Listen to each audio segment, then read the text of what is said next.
Salam sehat, saudara-saudaraku ahli bedah Indonesia, dimanapun saudaraku berada. Assalamualaikum warahmatullahi wabarakatuh. Sebagai ahli bedah, dalam kita bekerja tentunya harus selalu berhati-hati dan disiplin. Pemerintah melalui Kementerian Kesehatan mengeluarkan Peraturan Menteri Kesehatan Nomor 3 Tahun 2025 tentang penegakan disiplin profesi tenaga medis dan tenaga kesehatan.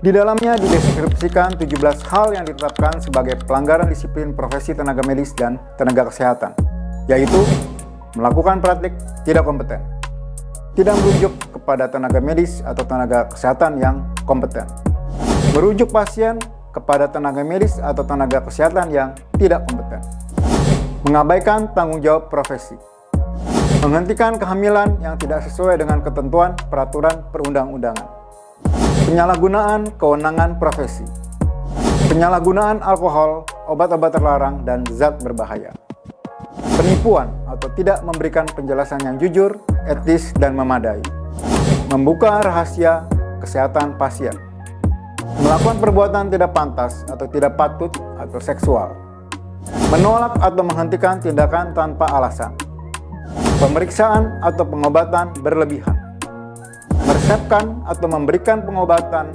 golongan yang tidak ditujukan untuk perawatan, tidak membuat atau tidak menyimpan rekam medis, membuat keterangan medis yang tidak didasarkan pada hasil pemeriksaan, turut serta melakukan penyiksaan atau perbuatan kejam dan atau mengiklankan diri atau perang tarif.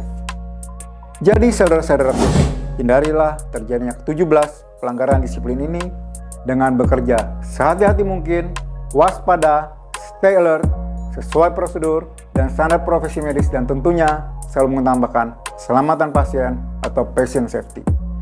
Bila terjadi pelanggaran disiplin dan terjadi pengaduan oleh pasien atau keluarganya, pengaduan ditujukan ke Majelis Disiplin Profesi Kementerian Kesehatan atau MDP.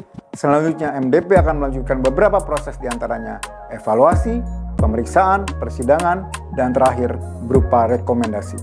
Sekali lagi, marilah kita bekerja dengan disiplin, hati-hati, waspada, dan sesuai prosedur, serta jangan lupa komunikasi, informasi, dan edukasi yang baik bagi pasien-pasien kita dan keluarganya. Sampai jumpa di edukasi peraturan perundangan selanjutnya. Bersatu dan maju, ahli bedah Indonesia. Disiplin profesi mendukung secara legal tindakan-tindakan yang teman-teman ini lakukan di proses-proses sehingga tidak terjadi namanya sengketa medis.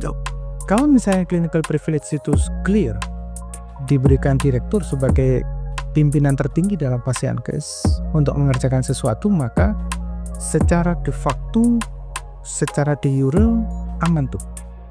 Aman setidaknya pada kaidah nomor 1 disiplin kedokteran pada zaman dahulu dan kesehatan pada saat sekarang, bahwa nomor 1 itu bunyinya adalah melaksanakan praktek keprofesian dengan kompeten. Sobat-sobatku, bila ingin menyaksikan tayangan lengkap podcast Pabijaya bersama Dr. Prasetyo Edi, SPB TKV SHMH dari Majelis Disiplin Profesi Kementerian Kesehatan dan topik-topik menarik lainnya, dapat melalui link podcast Pabijaya di sini.